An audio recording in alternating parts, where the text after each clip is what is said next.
Is my screen visible?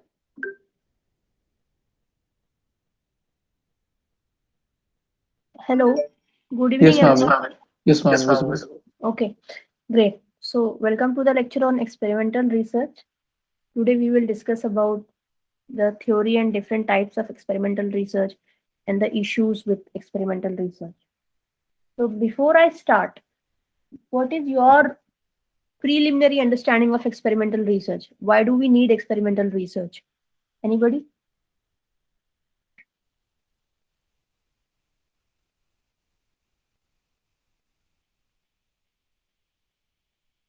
And after quiz one, you should know a bit about the need of experimental research.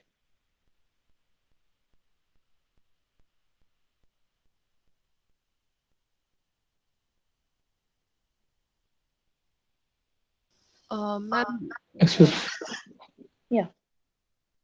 me. It is for research design, basically, or to make something. Hello. Yeah, yeah. Go on. Yes, ma'am. This research is basically used for better research design, you can say, and we can draw a hypothesis from that. Okay. Yes, ma'am. I heard someone else also trying to answer. ma'am, by literature research, going from literature review, we develop some kind of hypothesis of our own. But Hmm. until unless we check it out into an experimental form, we cannot show it a proof. To reinforce our hypothesis, we need to do experimental research as well. Okay. Thank you, Ria. Anyone else?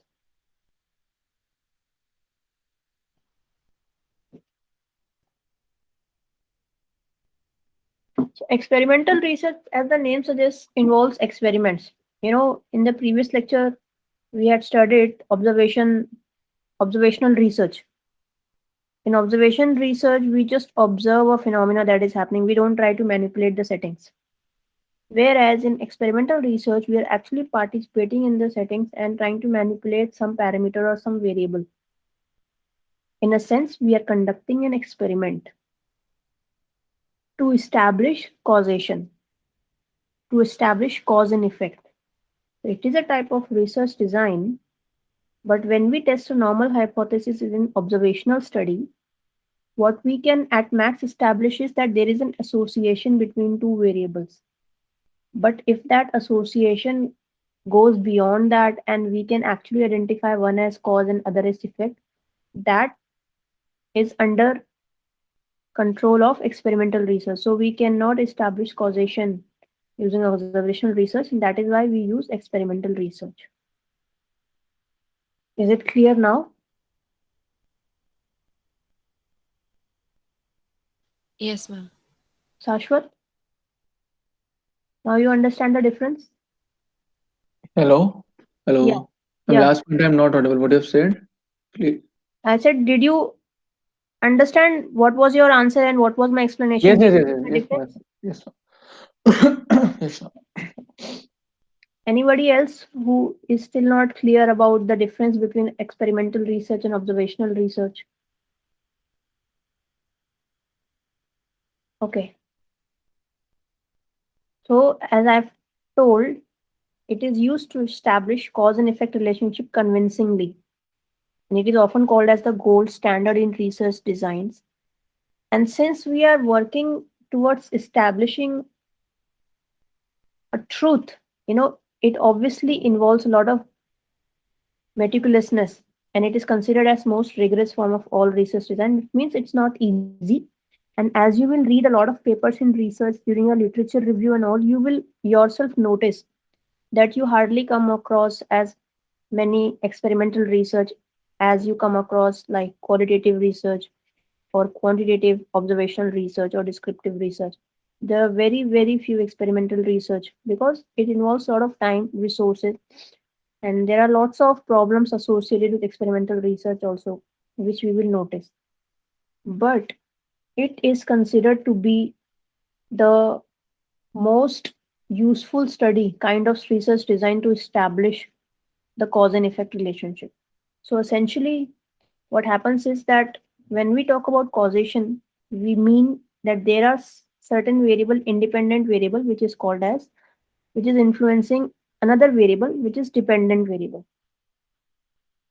So, if the directionality of the association can be established, which is contingent on experimental research, we can say that the independent variable causes changes in dependent variable. Or said in another way, the change in dependent variable or the variation in dependent variable can be explained by variation in independent variable, and independent variable is the precursor to dependent variable. So if independent variable or something, some event does not happen, dependent event cannot happen. That is what we mean by causation. Clear here? Any questions? So what happens typically in an experimental research is that it is when we say we are trying to establish causation, then it is about the generalizability. We are immediately talking about the external validity of the study. Now, anyone who wants to explain to me what is the meaning of external validity? What is your understanding of external validity of the study? And what is the difference between a target population and a sample? And for which of these target or sample we are generalizing the results of our study? So there are two questions.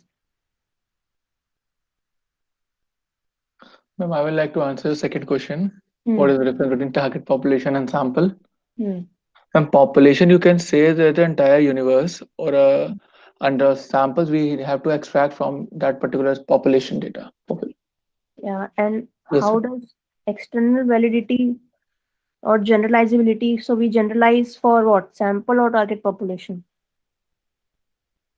generalize. I think for population, I'm not sure. Anyone else?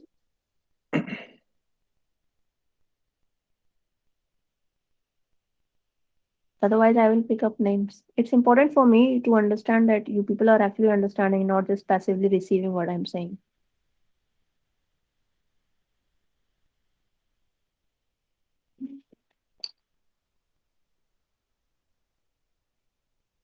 So whenever we do any research, it's impossible to gather data of every person in the population because that involves a lot of hard work. So essentially what we do is we draw a sample from that population. But our goal is always to tell something about the population from the sample we have drawn from that population.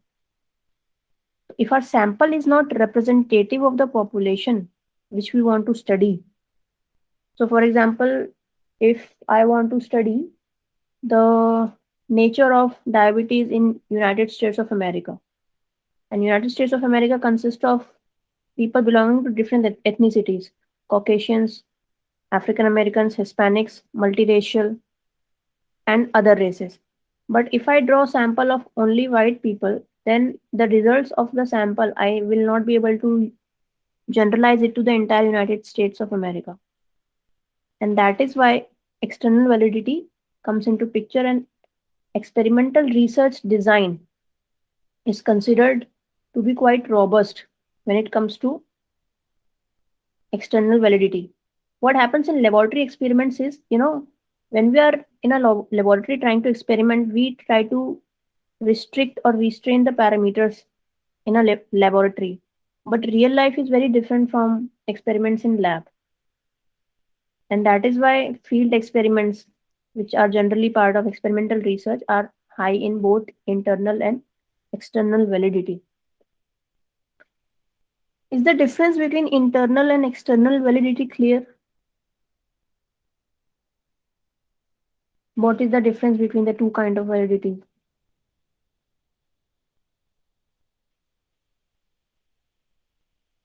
No, I'm not clear. Okay. So, Internal validity relates to the research design, like how rigorously the research has been designed. Whereas external validity refers to how likely or how confident we are in generalizing the results of our study to the people who are not part of the study, who are actually part of population. So if a study is not internally valid, will it be externally valid? True or false?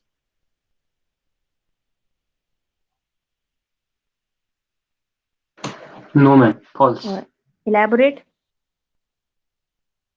Ma'am, or it can be true also, because if we consider a Hmm. study which is applied for particular sample, Hmm. but it is not suitable for that sample, and it is suitable for another set of samples, that can be also possible. Okay. Anyone else? See, as I mentioned, internal validity relates directly to the rigorousness of the research design. If my research design is botched up, if people will raise questions at my research design only, they will not go forward in looking, they will not be interested at all in looking at the results of my study, because the very way, the very methodology in which I have approached my research question is flawed. So a study has to be internally valid to it to be able to be valid externally. Now, there are some concepts of experimental research which we will understand. So, there are two kind of groups: treatment and control groups. In treatment group, so essentially we take a sample from a population which is considered to be representative of the population, and we divide the sample into two groups. One is called as treatment, one is called as control, right? So, essentially they are very similar in all the characteristics randomly, because we have done random selection of people from the population and randomly assign them into treatment group and control group. Pay very close attention to these two words: random selection and random assignment. If there is any systematic assignment or systematic selection, the bias will come. The study will not be internally valid, and we shall not be able to generalize it beyond the sample.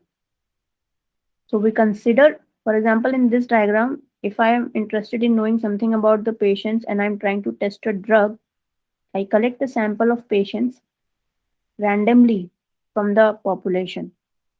Then I randomly assign them into treatment group and control group.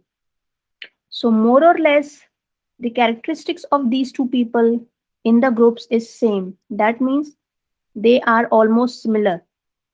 Now here comes the experimental bit. I introduce some kind of drug only in the treatment group and nothing in the control group. And then I follow them over some period of time. So these two groups differ only in one manner. What is that?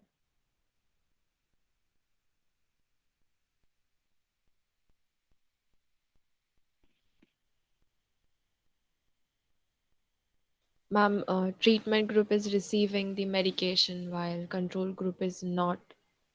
Yeah. So there all the parameters and all the variables of these two groups of people is same except for one thing, which is the intervention, which can be drug in this case.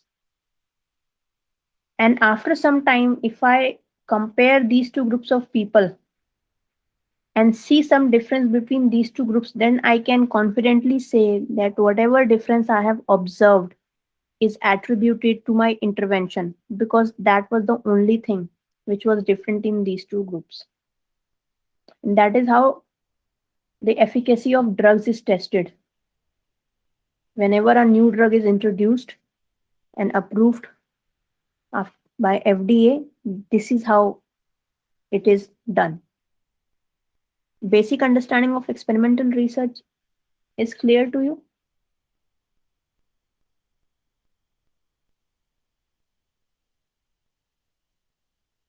So this is the Ma'am, basic over. Yeah. but the control group might receive the placebo treatment also, like Yes. to Yes. make. So correct. So when I say they are not receiving anything, doesn't mean that they are not receiving anything, because we have hired a group of people. mm, we make them feel that they are receiving something, but The control group might be receiving a sugar pill or a placebo, which is not a drug at all, right? And the treatment group actually receives the drug. Yeah. So just to make them feel that they don't know what they're receiving. And secondly, when it comes to experimental research, even the experimenter should not know which group is receiving what, because then they forget to be objective and try to, you know, complicate and play with the research. So there is something called as double blinding and single blinding. In single blinding, the groups don't know what they're receiving. In double blinding, the groups don't know and the researchers also don't know. Only the principal investigator knows who is receiving what, right? So when I say is not receiving anything, it meant they are not receiving the drug, but to, make them feel that because they're part of study, so we might give them placebo or sugar pill, which is like it is a drug which is not really a drug but has no impact on the people.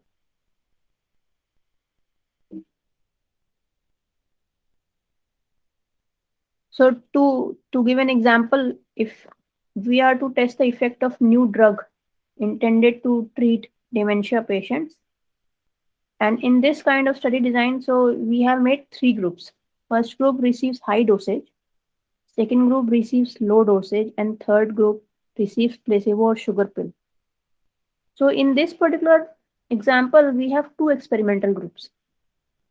One is receiving high dosage, the other is receiving low dosage, and the third one is not receiving anything. So the idea behind three groups is that I not only want to test how the presence or absence of a drug is impacting the dementia patients, I'm also very interested to know how the dosage, the amount of dosage impacts the health outcomes among the people with dementia. So essentially, in experimental designs, there is a period of follow up. You follow people over the period of time, and after some time, you measure what is the thing that you want to measure, the outcome, and then you compare the outcomes between the two groups.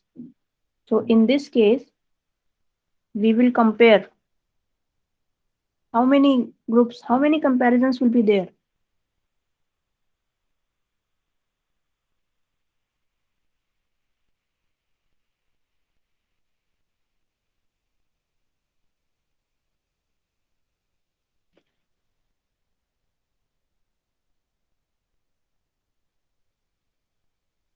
Excuse me, ma'am. Hmm. My question is on what parameters we have differentiated the groups? On the basis of this high dosage, low dosage, and this placebo. Yeah, Sorry. this is the only thing in which the groups are differing. Otherwise, Mm-hmm. they are all same All same. Mhm. because we have randomly drawn them from a population and randomly assigned them. There are two important words in experimental research: random selection, which is always important in any research, and random assignment. Yes, ma'am. Okay. So here we can not only compare the absence or presence of the drug, but we can also compare by comparing first group and second group if high dosage is more effective than low dosage. Now, when I told you that we are trying to introduce a drug into the treatment group, that is called as something as treatment manipulation, which is a very unique feature of experimental research designs. And that separates it from other types of designs. So far, which types of research designs we have studied?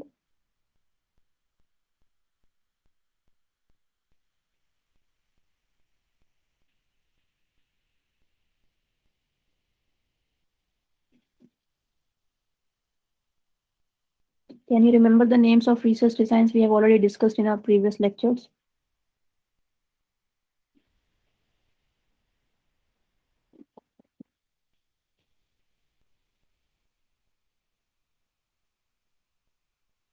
We have studied descriptive research. Hmm. We Ma'am, have other is correlational Hmm. and And is experimental and observational. Experimental. Longitudinal. Hmm?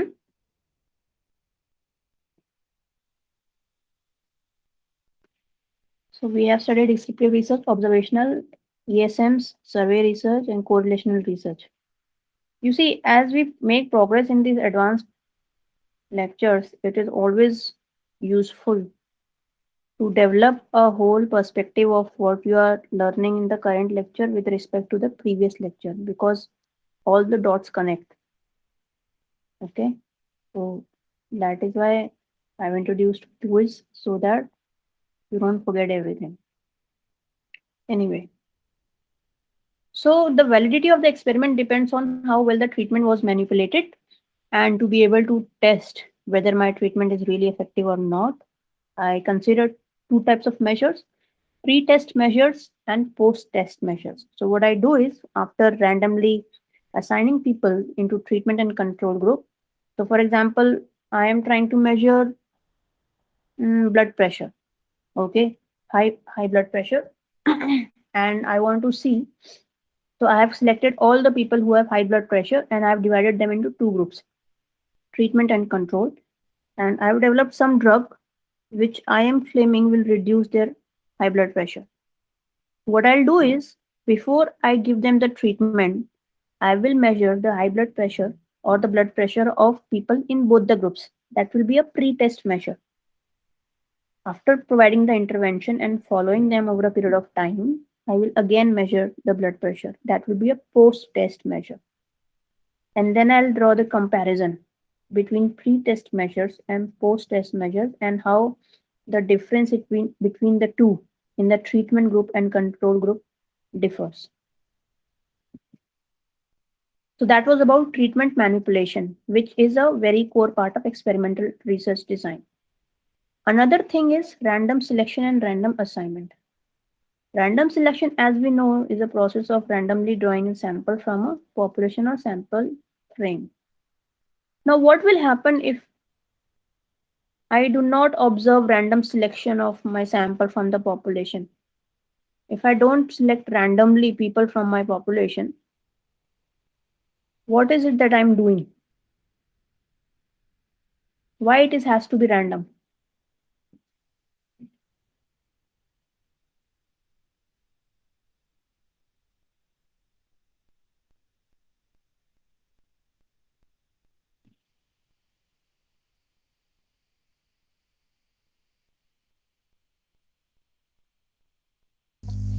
Ma'am, Hmm. because if we don't do random, then we might induce a bias because when people are checked, maybe they are somewhere noted down, and they might be noted based on the test outcome. Hmm. So it might be that when we select without inducing randomness, we might induct that bias into our um, Yeah, ex- right.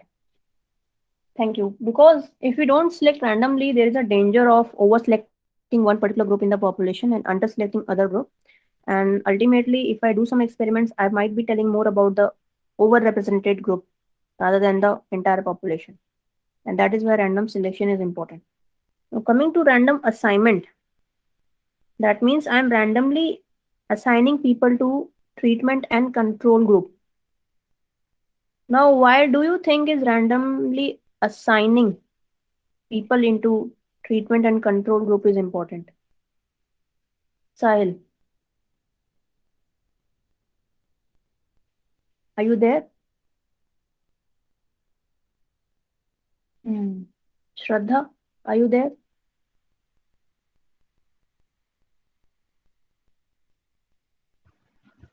Yes, ma'am. Can you repeat the question? Yeah. Why do you think is randomly assigning people to control groups and treatment groups important after random selection?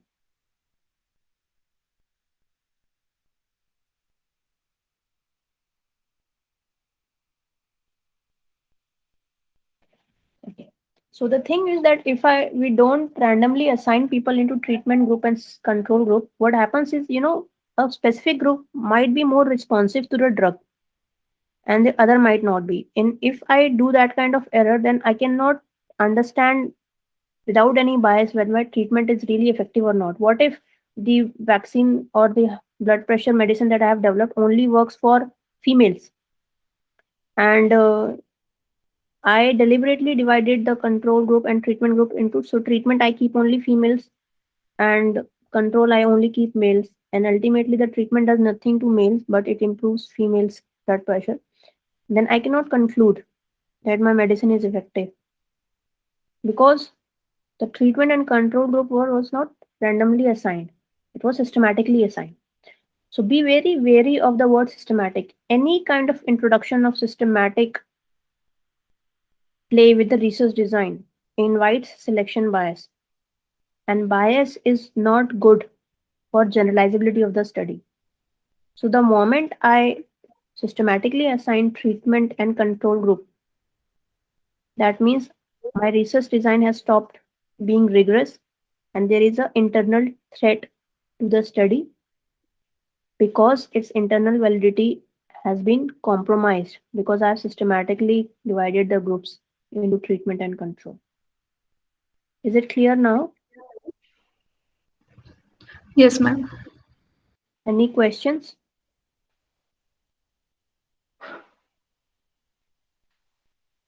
Okay. So random selection, as we know, is related to sampling. Yeah.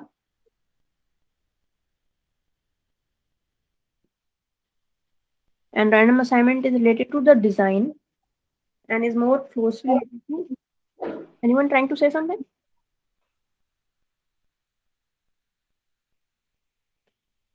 And random assignment is related to design and is more closely related to internal validity of the study.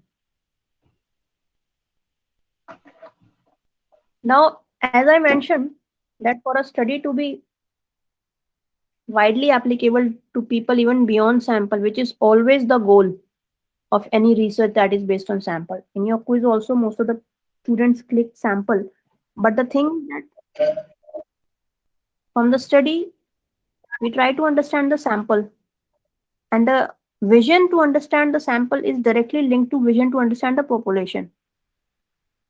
And if my research design with sample is not accurate, is not reliable, then there are threats to internal validity of the study. And any study which has an which does not have internal validity, will fail right at the first stage. I will not even be interested in understanding what the results of the study are because they mean nothing. Because ultimately, from the results, we always want to extrapolate to the population or tell something about the people in larger number. And if the study is not internally valid, then externally valid it never be. So there are a couple of threads that we must try to understand: history, maturation, testing, instrumental modality, and regression. We will be discussing regression threat in more detail because it's quite common. So, for example, to elaborate on the types of threat to internal validity, let's take an example in which the researcher is trying to study the impact of a special tutoring program for improving the maths abilities of high school students. So essentially, the person will again take a sample of students, randomly divide into treatment and control, and give only one group the tutoring program and will not give the other group any kind of program. And then we'll assess that how the new program is linked to some maybe existing program or no program. Now, so history threat would happen when an unrelated event influences the outcome only in the treatment group. So students' post-remedial math score improvement may have been caused by their preparation for a maths exam at their school, rather than the remedial math program. So even though we notice a high impact on maths abilities in treatment group, there might be a case that something else is impacting. Maybe the students have been caused by the preparation for a maths exam at their school. In maturation threat, the outcomes of the study vary as a natural result of time. So, for example, for this kind of study, I measure their maths ability at some point in time t1, and then I introduce a intervention and measure their ability at time t2. Now, during this time t1 and t2, there might be a case that there has been a general improvement in the intellectual ability of students to understand complex concepts. Now, the question you must ask here is, if that is the case, it may have improved in both the groups. Then the outcomes of the study should not really be touched. But again, if it has happened in both the groups, then we need not worry. But maturation threat is generally linked with systematic maturation of something in one particular group. And that is very difficult to identify. In testing threat, the pre-test influences the outcomes of the post-test if the same test is administered in pre-test and post-test. So that is why sometimes you have to, vary the questions on the test, although the level of difficulty needs to be same, and that brings us to instrumental threat. If different measures are used in pre-test and post-test. So even when, so for example, if you're measuring depression among a group of people, you must also use the same type of questionnaire. If you use different type of questionnaire, then you cannot compare the results also. In mortality threat, and that is very significant in experimental research because you are following people over a period of time. Now, over the period of time, you cannot follow people in their real lives. So some of them will fall out of your study, and you will not be able to keep track of these people. Now, if a group of people is systematically getting removed from treatment or control group, then it will be very difficult to generalize the results of the study. And that is called as mortality threat. Now, regression threat is, and it is not related to linear regression. For a long time, I used to think, but later on when I realized it's not related to regression, then it became easier to understand the regression threat. So it is based on a rule which says that in any series with complex phenomena that are dependent on many variables where chance is involved, extreme outcomes tend to be followed by more moderate ones. So as Campbell has said, if we take any dependent measure that is repeatedly sampled and plot it along the time dimension and pick a point that is highest or lowest, on average, the next point will be lower or higher. And we will see how regression to the mean or regression threat is highly detrimental to generalizing the results of experimental studies.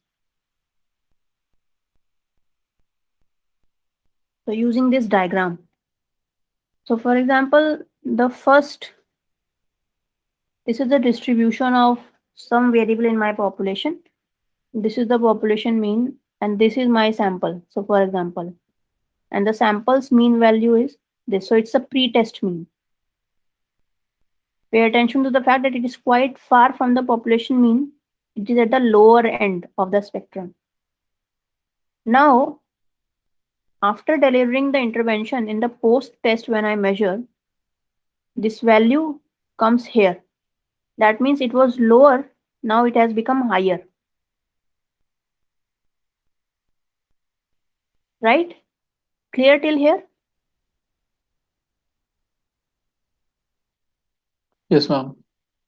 So the thing is, we had already selected a group with low mean. And according to the regression of mean principle, because low value will be followed by high value. So because of that, this is the post-test mean. So it does not mean that the intervention has been effective. It just means that in my sample, what I was doing was I selectively selected people who have low value. And by this principle, they will show a higher value when I conduct the post-test. There is another example we will be discussing to understand it better. So, but basically, the thing is that this should be closer to the population mean. That's the idea of sample. It should be representative of the population, and then I can say. I could have also done that if I selected sample at the high end and then after post it would be closer to the mean. So what it is doing is that the mean is regressing towards the population mean. It is approaching the population mean. So if it's from low to high, we might make an error when we say that treatment is effective. And if it's high to low, then we might make a mistake of saying it's not effective. So that was the understanding, and this slide also gives the understanding of the previous diagram.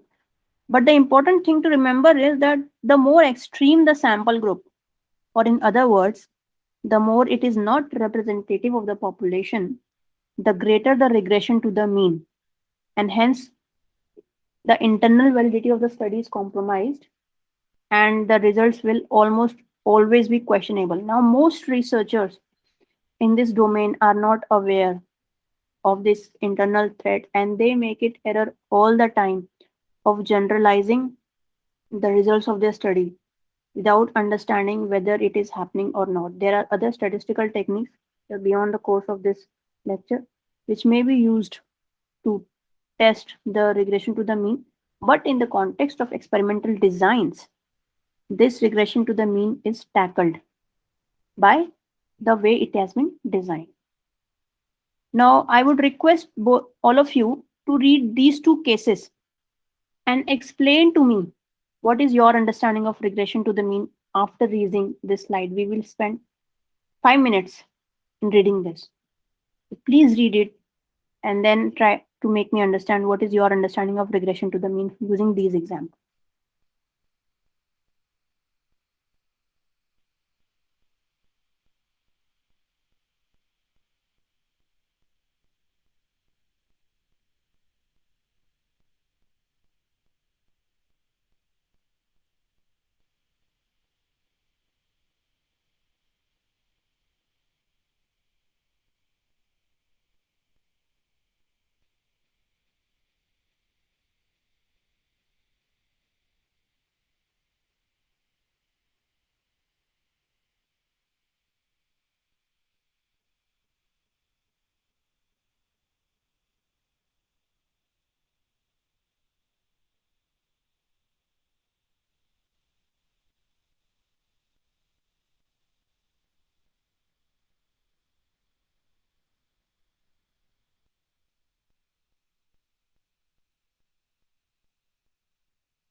Have you read it, all of you?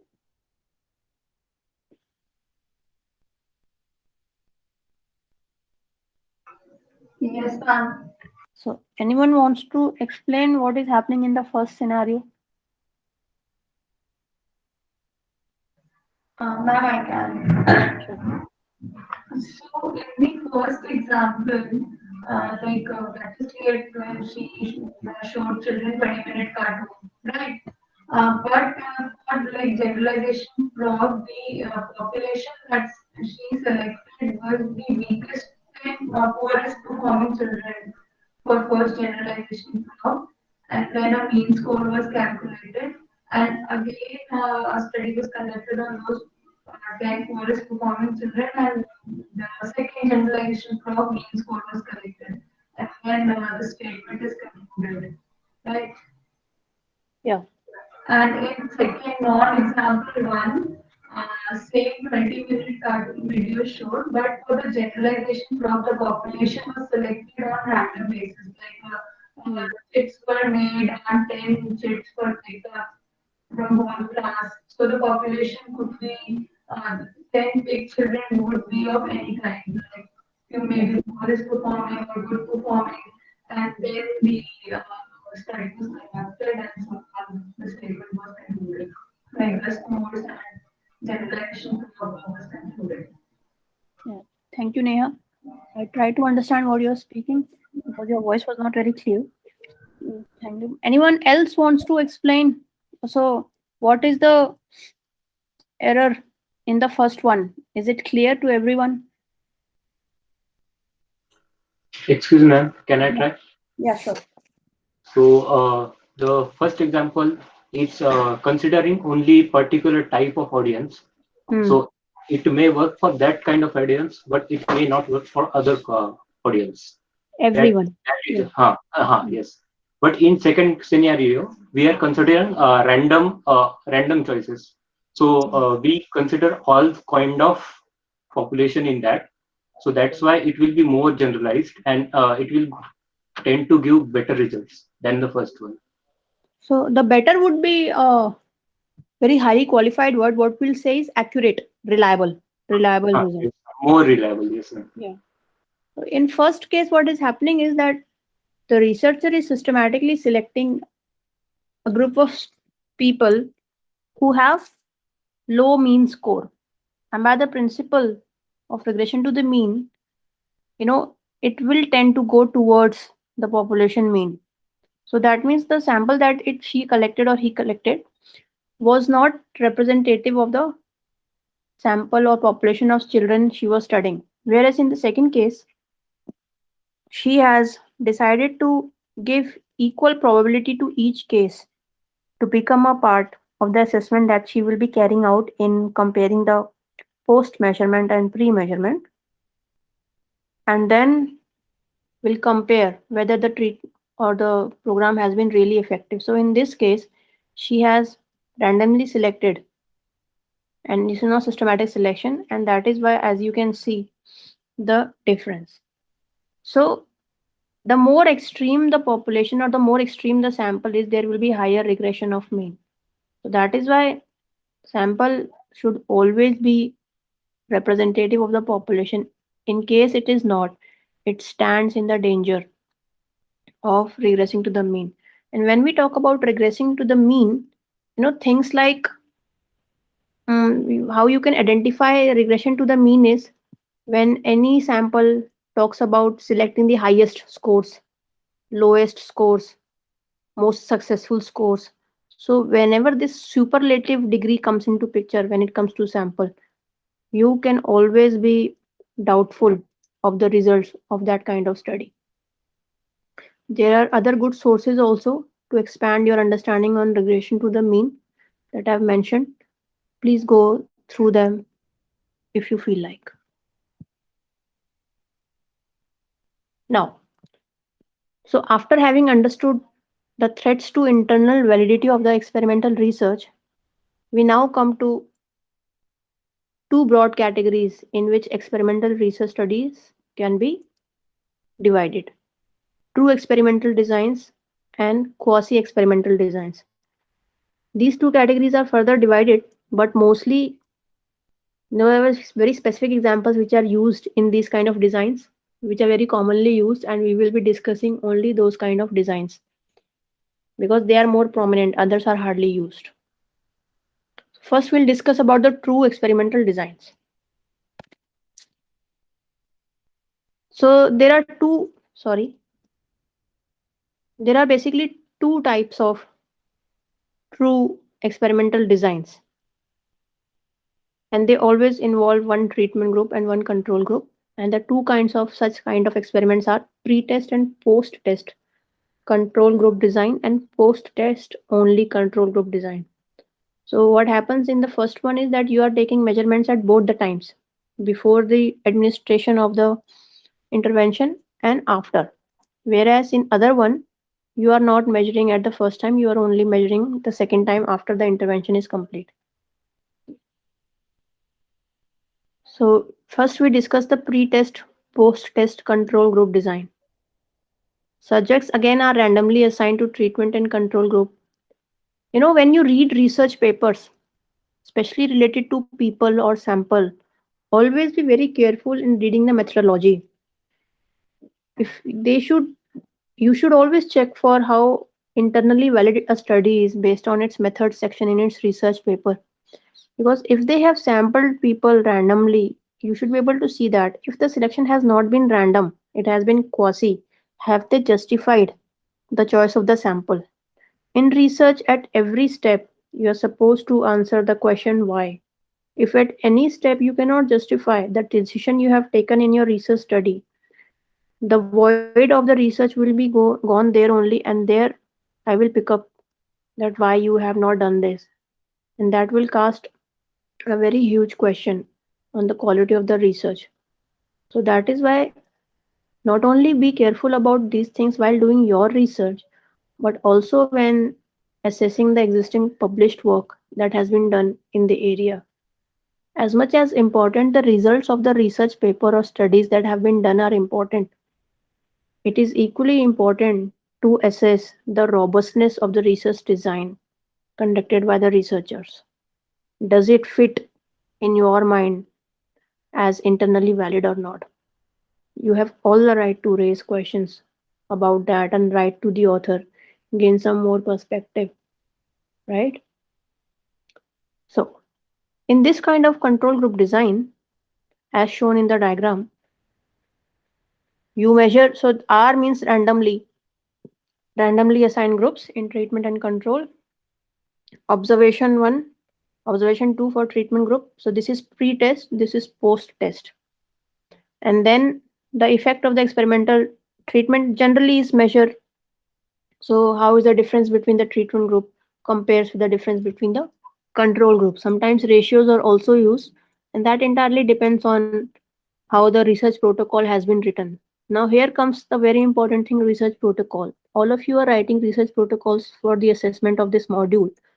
The idea is that sometimes people and researchers are not ethical. If they mention, so for example, if they mention in their research protocols that they will be comparing the incidence of some health outcome in treatment and control after intervention, but in actual research they see that it is not effective, or it is not very differentiating between the two groups. Sometimes they use malpractice and they say that we are no longer looking at proportions, we are looking at absolute numbers. Now, because they had written research protocol, they cannot do it. And that is why they have to report the results according to the protocol they had earlier specified. So that even if they don't get the expected results, they need to publish it without messing up with the results of the study. And in experimental group designs, especially when in clinical trials, which are experimental research studies, you will always find, in fact, US and UK governments have made it mandatory that any experiment that is conducted will only be started if its research protocol has been submitted and verified by the people. And what happens in post-test in this control group design is that threats to internal validity such as maturation, testing, and regression threats are minimized. Now, why do you think that regression threat is minimized in this kind of control group design? It's easy to think about the other, but why do you think regression threat would be minimized in this kind of design?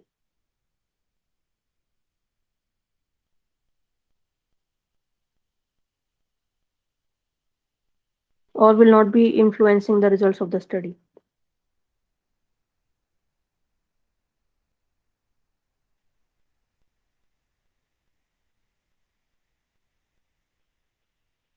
So imagine I have taken two groups, treatment and control, and they both are belonging to lower end of the spectrum. So in treatment also I take the lowest scoring, in control also I take the lowest scoring, and then I study them.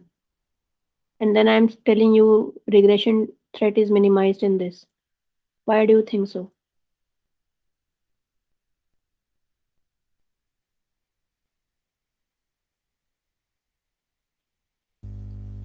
Ma'am, in both pre-test and post-test, the samples are similar because they both are on lower scale, Yeah. so it is minimized.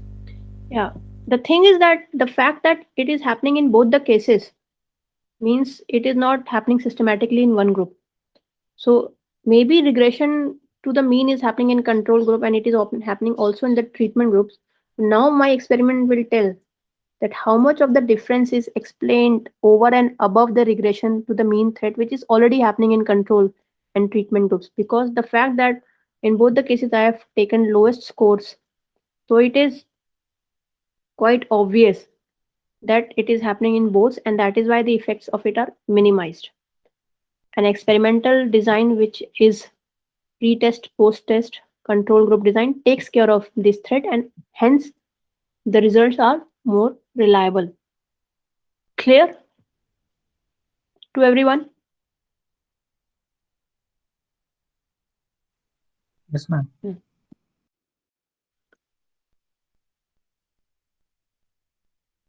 Now, in post test only control group design, what we do is we don't measure, we don't do any pre test measure, we only observe the health outcomes after the intervention.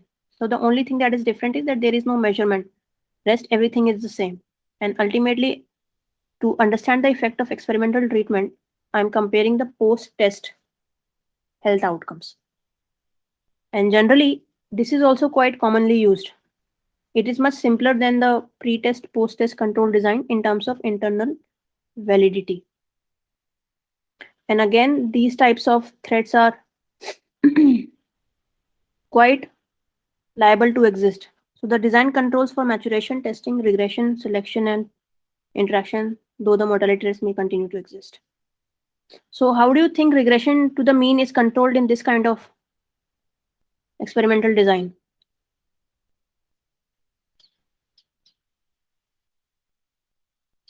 Well, basically, this one and the previous one are exactly the same. The only difference is that I am not measuring the pre-test measurements.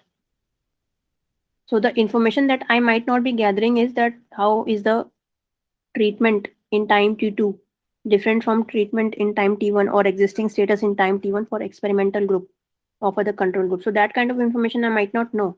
But after the intervention, I might be able to compare the health outcome between these two groups. And experimental research always aims to compare how these two groups differ after some intervention has been introduced.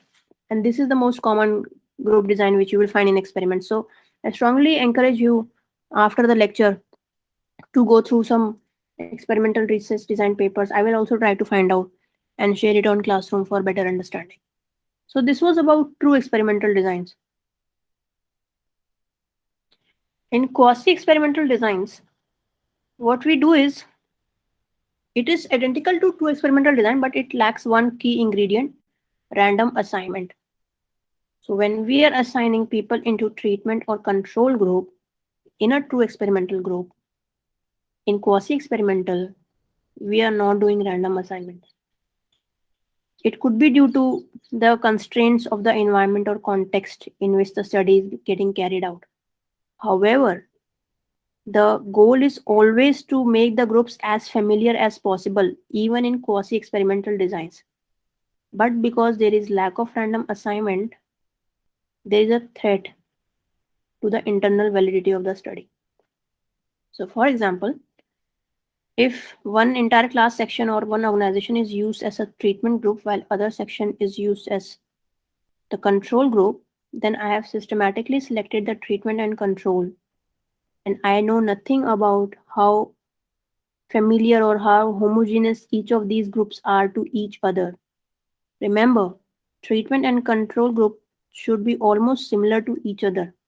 Then only I can say that the difference I observed after my intervention could be attributed to the intervention or the treatment that I did in the treatment group. Even though in quasi experimental designs, random assignment is not possible, but the intention is always to make the two groups as similar as possible, even without random assignment.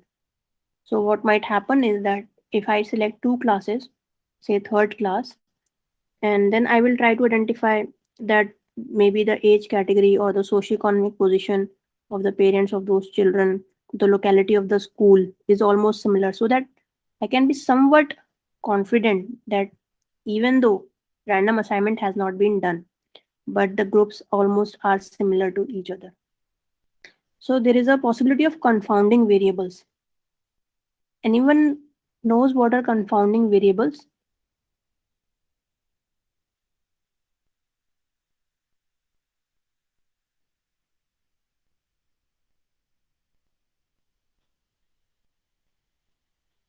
So, for example, if I conduct a research in which I find that people who smoke more often also have a poor liver. Now, in an experimental design, if I find out this, I might be tempted to say that higher smoking is associated or the cause of liver failure. But if I don't look at the alcohol consumption of these people and I find out that people who smoke quite often also consume alcohol, and actually it is the alcohol which is causing the liver damage, then the confounding variable is the alcohol consumption, which is actually driving the major effect and not smoking. And this possibility of confounding variables is quite common in quasi experimental designs. Why? Because it might so happen that in one group the confounding variable may be present, in other it may not be. Whereas in experimental design, the confounding variables are more or less randomly distributed and the possibility of confounding is very less. Right? And again, this experimental design has multiple threads, maturation history, and given the selection threads, it is generally preferable to avoid quasi experimental designs to the greatest extent possible. It's not very common, but it is used in smaller settings to try to understand about some phenomena that is happening. Majorly not to say anything about the population, but to become closer to the hypothesis which may be formulated and in future tested using experimental research designs. So it again, so one type of quasi experimental design I will discuss, which is non-equivalent group design.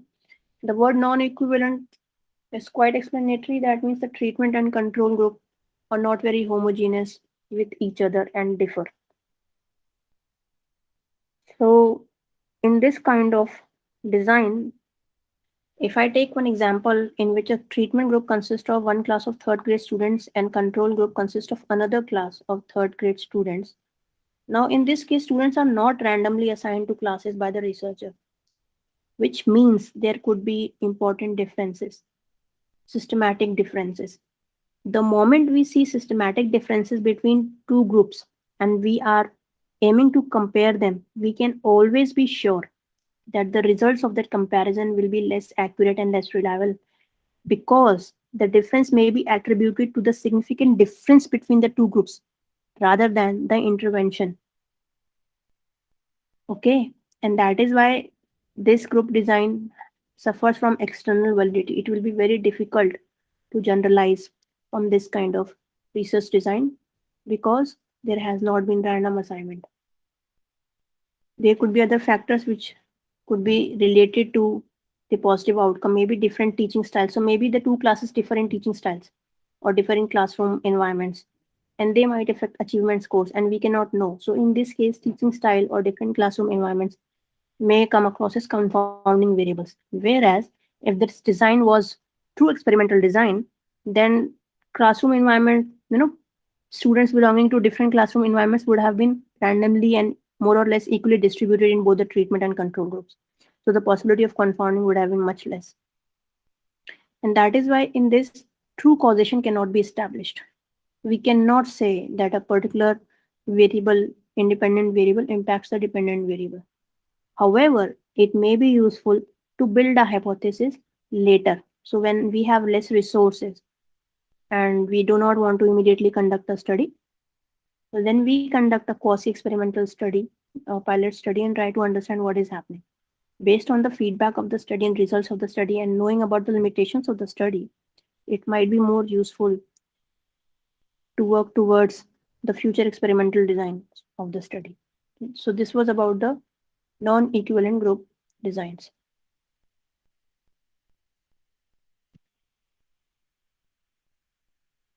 So this actually elaborates on the previous example only. What we can do is to minimize the threat to the internal validity. We always try to make the groups, even though they are not being randomly assigned, we can take steps to ensure that the two groups are similar. What would happen in that case is that it will more and more become more closer to the true experimental design. And that is why it will be more reliable, but not perfectly reliable. So to make the two groups similar, what we can do is that we can select two classes which have similar scores on standardized maths test and which are taught by teachers of same gender, of same age, with similar teaching styles. And this will enhance the internal validity of the study by eliminating the possibility of confounding variables. And but in the absence of true random assignment, the possibility of confounding remains. So there is residual confounding which will always remain in quasi-experimental studies, but it will be minimized. Now, when it comes to identifying the parameters on which we can determine the similarity between the two groups, that we have to think. So in this case, they decided, okay, to make the two classes similar, let's select classes which have similar scores on standardized maths test. So you have to think about all these things when you are doing quasi-experimental designs and trying to make the two groups similar. But they will never be perfect experimental design. There will always be residual confounding even when attempts to make the groups similar has been made. So this was about one type of quasi-experimental design. This is most commonly used. Others are not very commonly used and you hardly get to read them about in research papers. Hence, I've not discussed them here. Now, there are certain dangers of experimental research. Experimental research without a theoretical base is useless and it's illogical. You must have developed a particular theory or mechanism or pathway to explain certain things, and then you conduct an experimental research. You go from theory to experiments. Sometimes the question might arise, so okay, then how do we make theory? To make a theory, qualitative research is more important, which will be discussed in next lecture. And then again, reliability and accuracy of measurement instruments used in experimental research are not comparable across studies. So if there are multiple studies which are trying to identify the role of a drug in minimizing the high blood pressure, but they have used different instruments to measure the blood pressure, then it will be very difficult to compare the results of the study. Although we might be able to say whether the treatment is effective or not, but what is really the absolute improvement, it will be very difficult. And most experimental studies have suspect internal validity. Even theoretically speaking, when everything is done randomly, random selection, random assignment, we will be tempted to believe that our research does not have threats to internal validity, but almost always there might be some lacuna with the research. And for this, you must look at the limitation section of the research paper that you read. Every good paper will admit how it has been, fallen short of the perfect research design. And you as a researcher also should mention in your own research thesis and dissertations that what are the limitations of your work. And And that helps in building the science, and tomorrow someone else can pick up from your work and try to improve it. And again, experimental research is not done on the fly because it's a huge work. So generally, a pilot study is done before a full-fledged experimental research can be done. So there are lots of problems associated with experimental research, but whatever we know in our world today, mostly about drugs and all. So in fact, for coronavirus also, a lot of experimental research is already going on. Read some papers on coronavirus vaccines and all, you'll get to understand. And alpha trials, beta trials are nothing but experimental research studies only to understand the efficacy of the drug. So it is a high intensive work, and that is why it informs the evidence. But the thing is, the fact that it is so difficult and it is so difficult to follow up people over a period of time, it is rarely done. Yeah. So that was about experimental research. Next lecture, we'll read about qualitative research methods. I will communicate the time. Friday 4 and 5, I'm not sure, but I will let you know. Mostly the lecture will be there. And I will release the quiz for experimental research by day after tomorrow. So please try to go through the lecture before you try to answer the quiz and get familiar with it. And do read about regression to the mean concepts. And hopefully quiz will add to the understanding of experimental research designs to all of you. So that was from my end. Any questions? Hello. Yeah. What are the application areas of this experimental research? This is basically for medical, or? Yeah, generally it is for medical, but sometimes it is used also in education. Yeah, Oh, and in okay. psychology, and also in retail also it can be used. Where, ma'am?